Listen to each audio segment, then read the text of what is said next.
You're listening to Finances Demystified with Dominique Broadway, the podcast that provokes the conversation of money, demystifies all your finances, and shows you how to bring all of your dreams to reality so that you can live your very best life on your own terms.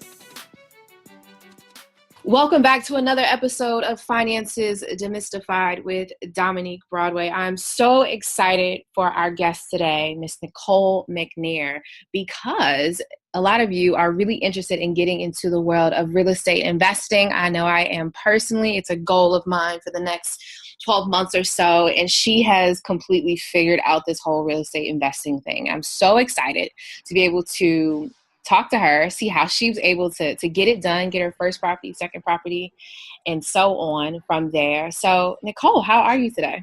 I am wonderful. How are you? I am great. I'm so excited to have you today because, as you know, like I said, so many people are really interested in getting into real estate and just can't figure out how. So let me read your bio first. Totally forgot about that. I was so excited. So first, Nicole McNair is a Washington, D.C. based real estate investor and licensed general contractor. Miss McNair has been investing in real estate for close to 15 years, beginning as a part-time wholesaler and transitioning into a very active rehabber and owner of multifamily properties throughout the U.S. I don't know how old you are, but the fact that you've been doing it for 15 years is kind of surprising to me because I definitely thought we were like the same age. But anyway, we'll have to talk about that. So tell me, Nicole, like how did you get started in real estate, especially at such a young age? I've always had an interest in community development. So first of all, thank you for having me on the show. I would be remiss if I didn't start by saying that. Very grateful. So I actually grew up in an area in Eastern North Carolina while I was in high school that was affected by a very damaging flood. And the flood actually destroyed large communities, like planned communities, subdivisions. And for a few weeks, many of my classmates and some of my friends were displaced. And I remember in high school, I started working for the Community Development Corporation that was tasked to rebuild residential housing in the area, affordable residential housing, so that the flood victims can transition from the federal housing that was provided as emergency housing into sustainable housing that was affordable. And that process, I fell in love. I fell in love with building community. I fell in love with giving people hope as it relates to homes, because it was the first time that I had a chance to realize how important a house was to anyone, because it was traumatic to lose community members, to lose family members, and to have individuals not be able to return to a home that they had called home for over 20, 30 years as a result of a natural disaster. So that kind of ignited my passion for community development and understanding the importance of housing. And I've learned in my career that serving people and serving profit are both important to me. So I can't serve one without serving the other to some degree. And so with that said, as much as real estate investing it seems to be a very sharky, aggressive, capitalistic approach to earning income and starting a career, my initial introduction to real estate investing was the byproduct of a natural disaster.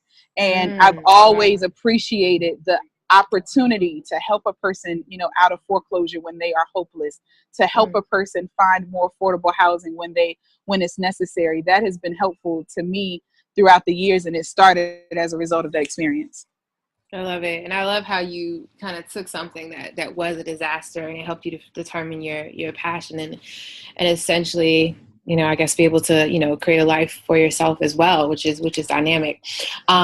So tell me what was that first, I know you started out as a part-time wholesaler. So first, what is wholesaling for people that don't know? Yeah, excellent question. So wholesaling is the process of essentially brokering a real estate transaction, but you're not purchasing the property. So as a wholesaler, you are placing the property under contract. You've gotten to negotiated the property and ensured that there's equity and that you're buying it at a discount. But you also have given yourself the liberty to assign the contract to a third party so that you don't have to buy the property or you don't have to perform under the stipulations of the contract, but you can actually assign your rights to purchase the property in the contract to another purchaser. And that individual will pay you your assignment rights. And so that's called an assignment fee.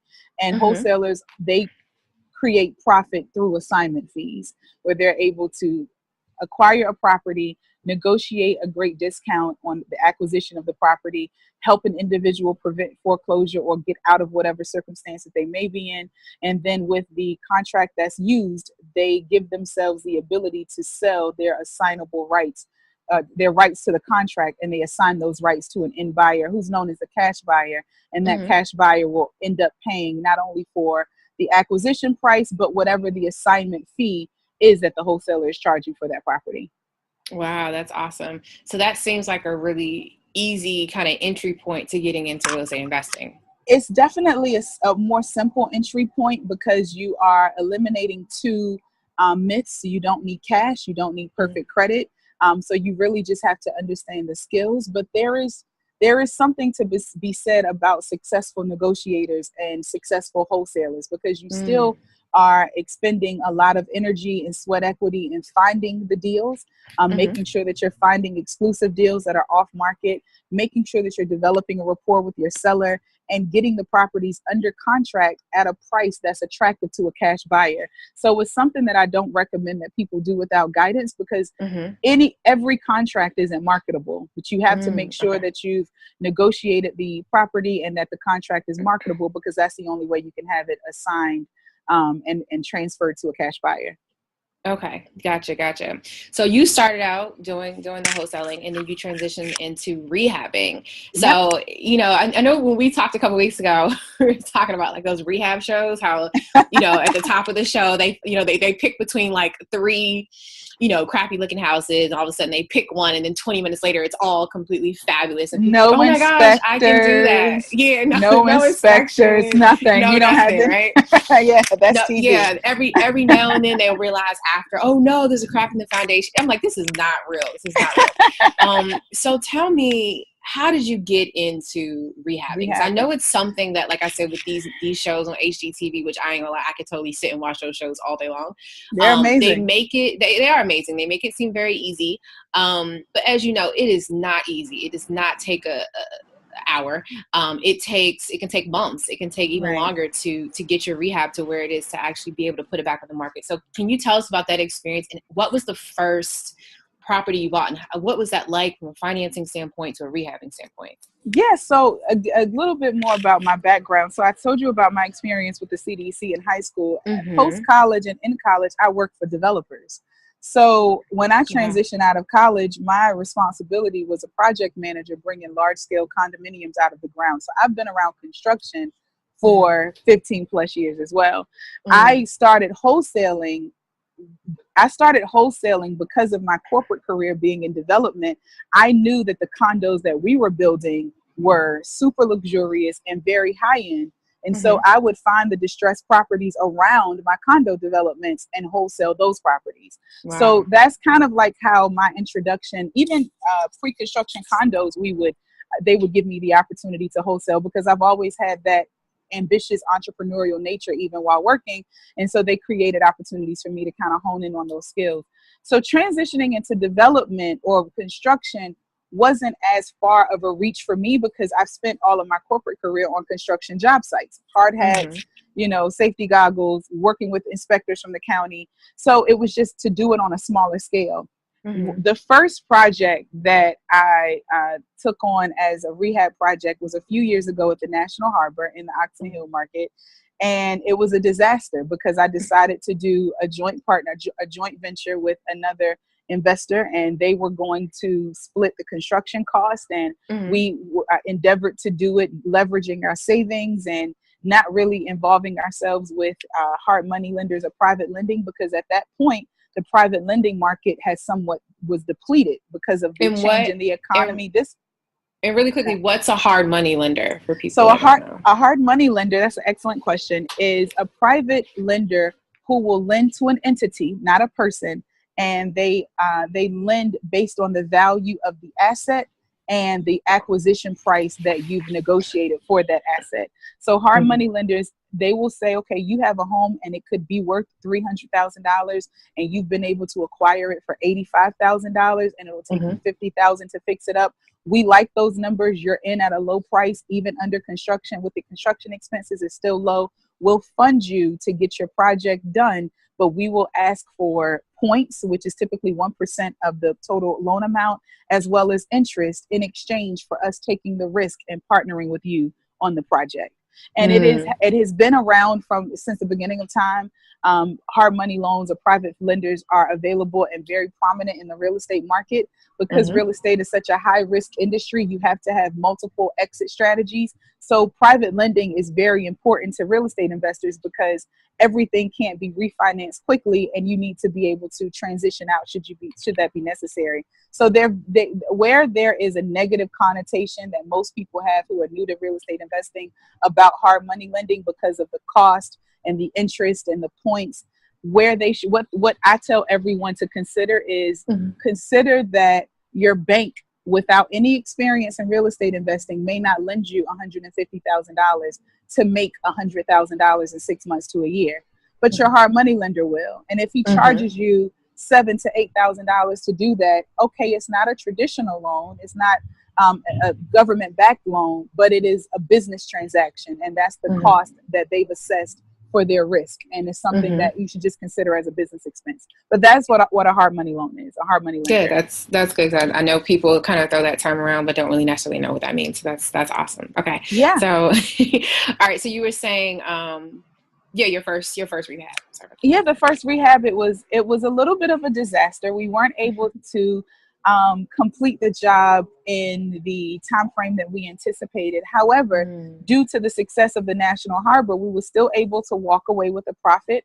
We were able to, it wasn't the profit that was originally anticipated, but it was a great profit. And it taught me a lot about understanding the dynamics of partnering with others on rehab projects.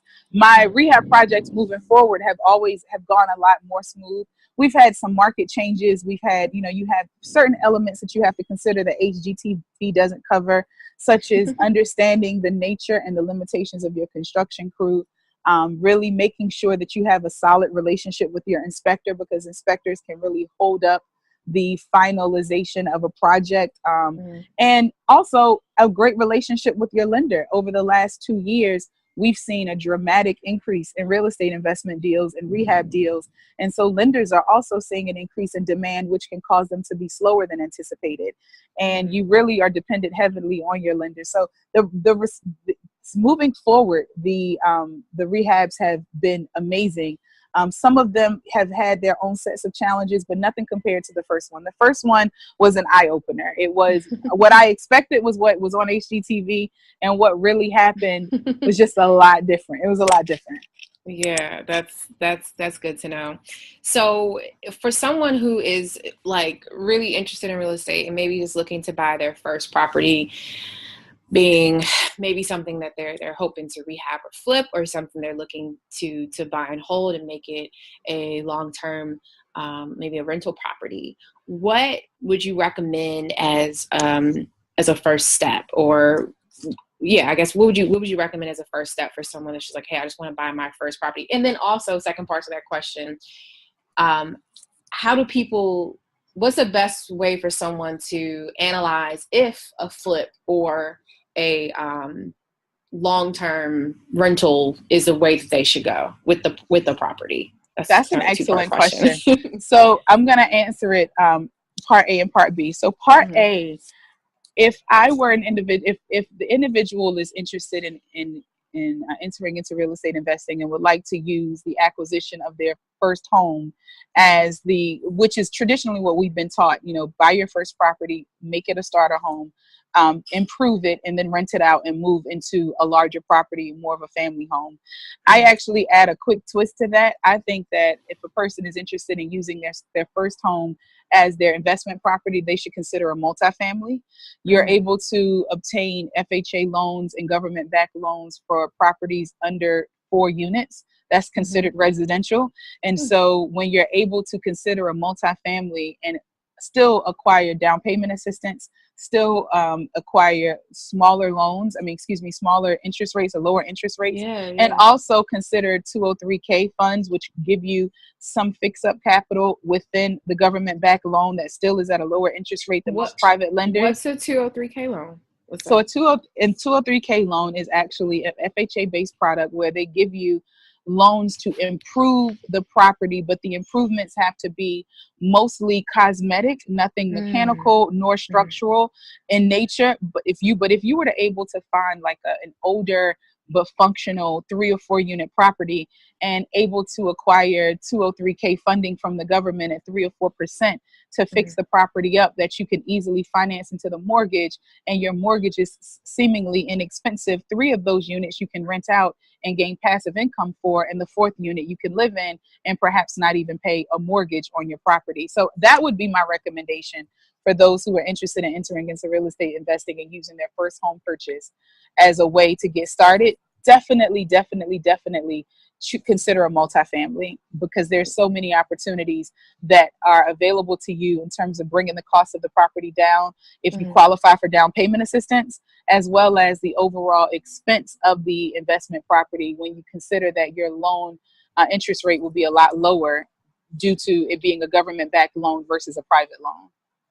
I love that. That's awesome. I think that's something that a lot of people don't realize is that, you know, you can buy, like you said, those units that are multifamily, 4 units and less, and still get substantial down payment assistance and things of that nature. That's an awesome first step. I wish I did that with my first house. Clearly, I was not thinking.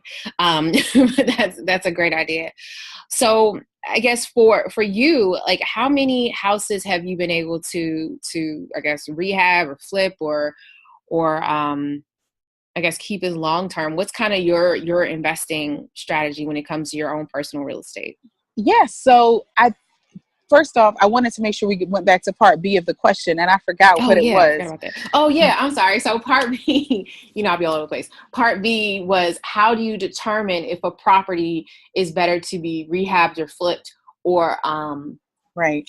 held on to be rented out? Because I know that, a lot of people's, and I think when I talk a lot about like wealth building and building your portfolio, and I think that real estate is something that should be a part of your portfolio because it can be a really great passive stream. Absolutely. Well, I don't know how 100% passive can be, depending on if you have a good property manager or not, but it could be another great way to build in another stream of income. So I guess understanding, like, how do people determine if they're looking at a property, if it's something they should be flipping or something they should be holding on to a little bit longer? That's an excellent question. So I think that for me, I think that it's very important to understand your personality. That's the Mm-hmm. first thing. Rehabbing isn't for the faint at heart. If you are the person that's not used to large expenses and daily management of construction sites and understanding the unknowns of construction, then rehabbing may not be the best fit for you. And within my coaching program, the first element that we start with is an investor personality quiz that I've developed, Mm-hmm. because I understand that there are certain characteristics or character traits that are necessary to be a successful rehabber versus being a successful wholesaler versus being a successful buy and hold investor. And I try to match people with a strategy that best complements their personality. So I think Mm-hmm. the first thing is to know what you're willing to do. I find that if you're interested in those who are interested in buy and hold are a little bit less tolerant of risk, but Mm-hmm. they're interested in risk that's very manageable, and they don't need the return on their investment immediately. They just need the return on the investment to be secured. And there are great passive income investing strategies as long as you know exactly what you expect on a monthly basis, on an annual basis, and you can begin to devise your strategy that way. As a rehabber, you're expecting more short-term gain, and also a lot of short-term risk. And there could be certain elements that could throw your gains tremendously, such as Mm-hmm. time, or expenses, because you're buying properties as is related to construction that just wasn't factored in. And I think that the best way for an individual to analyze is two ways. First and foremost, your personality. Secondly, the availability to liquid capital. Because with rehabbing, what makes a rehab job more expensive is when you don't have the finances to fix or band-aid the bleed immediately. Whereas with a rental, you have a little bit more flexibility because you own it. It's a cheaper interest rate, and you have some time or more space to fix things as needed, and it's a little bit more routine. Versus rehabbing, you are literally building a house. Even if you're just gutting the inside and you're not building the structure again, it could be a mechanical system failure. It could be a structural issue that could require $10,000+ or $5,000+ that you'll need to be able to touch quickly. And without that capital, it could cost you more money. And that I think is a difference. I don't advise that people jump into rehabbing unless they feel that they have the capital, liquid capital, to be able to address the problems. That's good. That's I think a lot of people need to realize that. Like you said, those shows make it seem like, you throw in a couple thousand, you flip the house, you walk away with $1 million, and it's not the case. I love that. So tell us about, I know you have the REI Mentorship Program. Can you tell us a little bit about that and what made you start that program?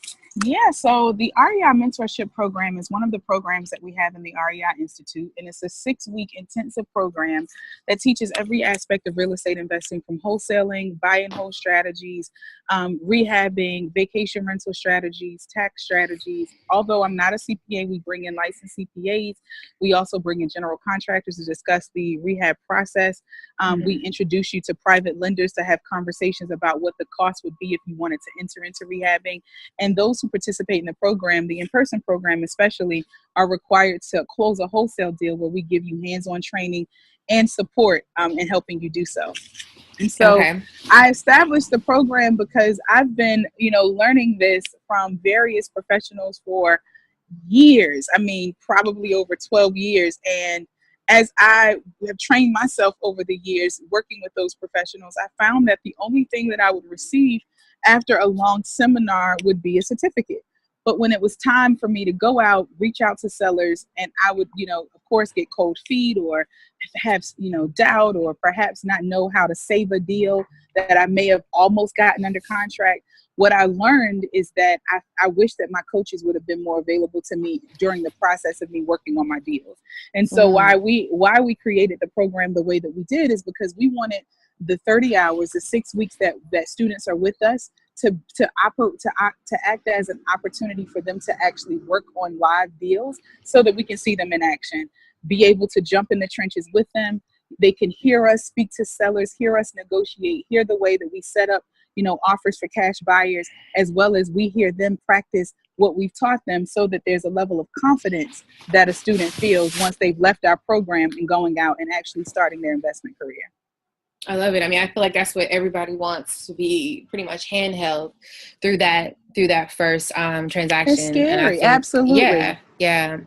And I know one of my favorite clients worked with you and had such an amazing experience, and she made some coins, and I was excited about that. And I was like, so excited for her. I was so proud of her. I was like, I have to meet this Nicole. She got you out here making all these coins. I was a fan. I was really happy about it, to have that conversation with her on how to take the money that she made and grow it and invest it. So that was exciting.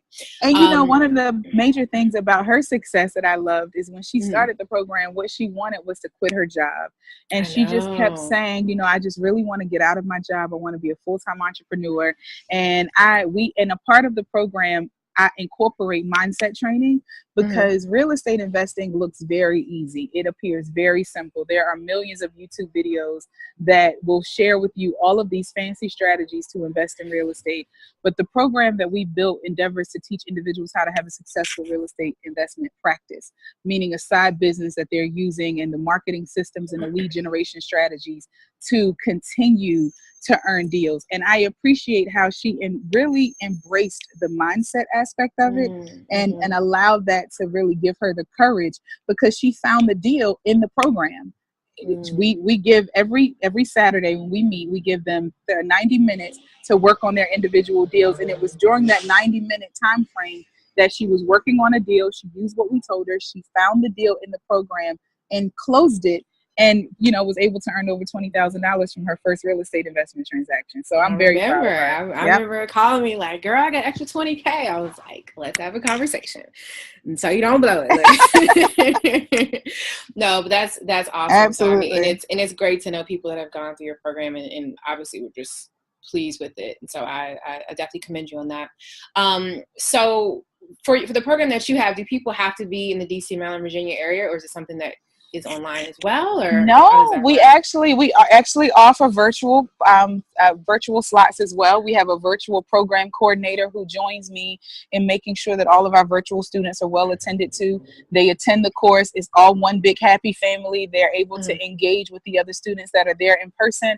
And each week we meet Saturdays and Wednesdays, and each Wednesday we're all on virtually.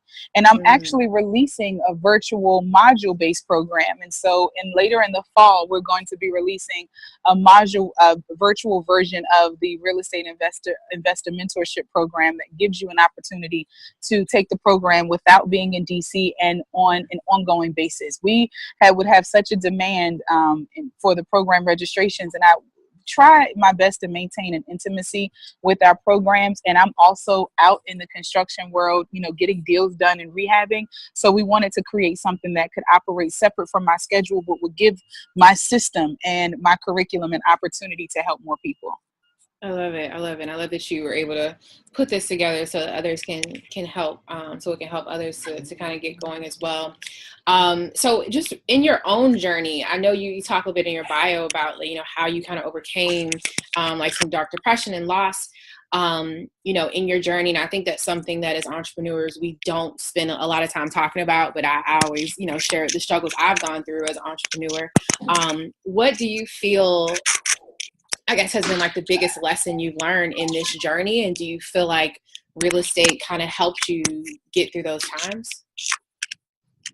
Oh, wow. Well, I think that having a strong why for doing anything will help you fight through those strong times. And I knew that real estate has always been my first love. It's actually been my only love. I'm pretty dedicated to it, although I've done other things. I've always done those other things to create a bigger plate for real estate. But what I found that helped me through it the most was being fair with myself. There's a lot of anxiety that comes about as it relates to success and ambition and where you think you should be and what you think you should be doing, and trauma that you may have experienced in your life that could impact your emotional composition. I actually was diagnosed with delayed PTSD from, trauma that I just hadn't even compartmentalized accurately and adequately, that kind of emerged in my professional career as an adult and was completely overwhelming and almost, it was very, very difficult. But what helped me the most was understanding that I had to put myself first, that self-care was extremely important. And if self-care included a therapist, if self-care included budgeting time, I think that you and I are of the age range where we were taught to grind, and grinding didn't include sleep, and grinding didn't include self-care. Grinding was all about the opportunity, the hustle, the business that we were building, and it had not much to do with us. And then I'm pleased now to see that we place mental health in its proper place, that it's been provided a bigger platform, and we're celebrating self-care most. And I believe that was one of the biggest things that helped me to overcome some of my darkness and how it related to my effectiveness as a business owner. As an entrepreneur, we don't get sick days. So it was very important for me to be proactive, right? So that's something that I contribute. Oh, that's good. That's good. I think that's something that people definitely need to hear. I love that. So what is one, really quickly, before I ask you this question, can you tell us about, you have a new book coming out, right? Demystifying Real Estate Investing. Can you tell us a bit about that and what we can expect from that? And are we going to be able to just buy this book and start buying all the houses? What's that about? Absolutely. That is definitely the goal. So the book is called Demystifying Real Estate Investing, and you can expect strategy. I pack the book with simple strategies, a lot of know-how. I find that people can, you can look at a YouTube video, you can look at HGTV, and you don't necessarily understand how. The book explains the how. That's the most important concept when endeavoring to do anything. You know what you want to do, but how you do it is what costs you money, what costs you energy, and what costs you resources. And when you know how to do it with a sound strategy, you're able to be more successful. And so what has happened with the book is that we actually are going to release it. There's a pre-release that we're going to make exclusive to your listeners. And so they just have to reference Dominique as the actual promo code, and we're going to give them a special discount, and they can actually order the pre-release of the ebook via the website, qnicolemcnair.com. And we also are going to have hard copies available at our book stop tour, which will happen later in the fall and the winter of 2018. Awesome. Thank you so much. So we'll make sure we put that in the show notes and everything, so people can access the link to your site, in addition to be able to put my name in as the code, so you guys can get the special discount. So thank you so much for that. Not a problem. So tell me, what is one quote or kind of mantra that you live by that keeps you going? Don't get caught in the thick of thin things. That's get my caught mantra. In the thick of thin things. Don't get caught in the thick of thin things. I like that. That is, as an investor, a lot of times every day a decision costs money, whether it's interest, whether it's labor, it costs money.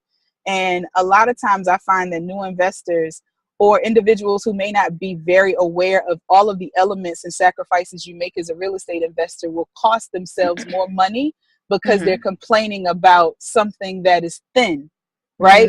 It's really thin. You know, it could be the paint color. It could be the window size. It could be the fact that it costs $500 more than you anticipated, but it's thin compared to the bigger picture. And when you get caught in the thick of a thin thing, then you really just waste a lot of time. You waste a lot of resources. You expend a lot of energy, whether that's in your relationship, personal, business, etc.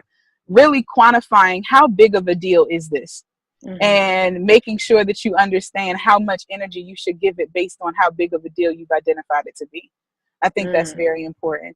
And you asked a question earlier and I forgot to answer it. I think we got mixed around, but so that I answer it, you asked about how many flips I've done in multifamilies. I actually have 2 multifamily projects. One's a 4-unit and one's a 9-unit. And they're both 2-bedroom, 1-bath apartments. And I also have done, typically I do about 3 or 4 flips a year, only because I teach, I wholesale, etc. So last year we were able to get 3 done, and this year we have 3 that we're working on currently. So there are 3 construction projects. There probably won't be another this year. We're planning for 2019 next so far. Okay, awesome. Is there anything else that you wanted to share with our listeners, with our audience? Absolutely. I just think that if you are interested in real estate investing, you know, especially if you're a woman, please don't be intimidated by the task. Don't be intimidated by the terminology. Don't be intimidated by the process. It is a fun industry, a skill that I feel that every adult should learn so that they can teach their kids. The real estate industry is here forever.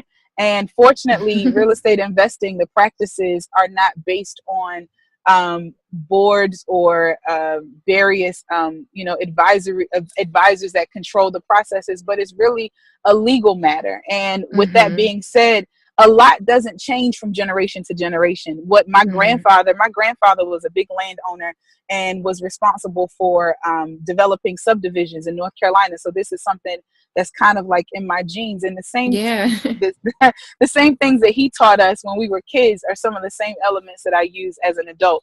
And so I think that most people should really understand, you want to set your kids up to understand the value of money, then you also should let them know where they could invest their money to get a great return, great tax advantages, and also a skill set that will create employment for them. You know, as a general contractor, you're creating employment for yourself as you're rehabbing, as well as, you know, wholesaling and other aspects of investing. So I think that regardless of your sex or demographic, financial background, whether you are great with money, horrible with money, challenge yourself to understand how you can get involved in this industry and use it to create income and also learn new skills that you can pass down. I love it. And then one last question. Do you see any I guess just your thoughts on any upcoming trends in real estate? I know I've been looking at the website. I don't know if we talked about this before, roof stock. And I know a lot of these kind of real estate tech things are popping up, making it easier for people to purchase properties pretty much from their phone. What are your thoughts on that, on some of these real estate technology trends, and just anything that you see coming up that maybe we should be on the lookout for? Yeah, I think lending has really opened up over the last few years, which has made a lot possible and with Mm, fewer regulations. I do think that everyone should still proceed with caution because we mm, don't want to find ourselves in the same mess that we were in, about yeah. 7 or 8 years ago with overextending ourselves with loans. I think that the current trend that everyone should pay attention to would be, in two trends actually. And I just Mm, spoke about this a couple of weeks ago. A lot of class A or prime markets throughout the country, whether we're talking Washington, D.C., New York, and large metropolitan cities. mm, Traditionally, the thought process would be find a property there and turn it into a rental because that mm, property will always cash flow people. It's a transient area. People will mm, be in and out. You'll always be able to rent your property. But that's not the case in 2018. There's some mm, in order to buy a property in some of these markets, you're buying it at retail value, and the average rent that you're able to earn may not even be as high as your mortgage. So it mm, doesn't balance out the same. So I tell people, pay attention to those other smaller markets that you've been overlooking, your Clevelands, your Richmonds, your mm, smaller communities where properties are less expensive, so that you can create the passive cash flow that you're looking for as a renter. And I also think that the second trend that people should pay attention to, with technology being, a benefit, is vacation rentals. Vacation mm, rentals give you a great opportunity to earn a larger return on a property because you're renting them out room by room versus the entire home than most traditional rentals. So that is a business model in and of itself that I've seen a lot of people do really well in, and I think that that's something that others should consider also. I love it. I love it. That's really good advice. I think that's where people get so um, caught up on feeling like they can't afford um, properties in certain areas because, like you said, DC, some of these major markets, like, oh, I can't afford that. Well, maybe sometimes it's about going to those smaller markets that are, still big, but a little bit more affordable. So I think that's a great piece of advice. All right, Nicole, well, thank you so much again for joining us today. Everyone, we're going to put all the links to the different programs and the discount codes and things of that nature in the show notes. You'll be able to see all that. And thank you again for joining us, Nicole. It's been great. I know I'll definitely be looking more into your program, trying to buy me up some houses. So That's it's great. good to know we Awesome. have you as a resource. And yeah, hopefully we'll get to chat and see you soon. And definitely please also send us a link to when you announce the book tour as well, because I would definitely love to share that with the audience. I would love that. Thank you so much for having me again. And I love your podcast. You're doing such a great work in our Thank community you. related to finances. So thank you so much. Thank you so much. All right, everyone. Well, that was Nicole McNair. Make sure you're checking out all her awesome programs and getting into this whole real estate investing world. So I guess we will see you very soon for another episode of Finances Demystified. Have a great day.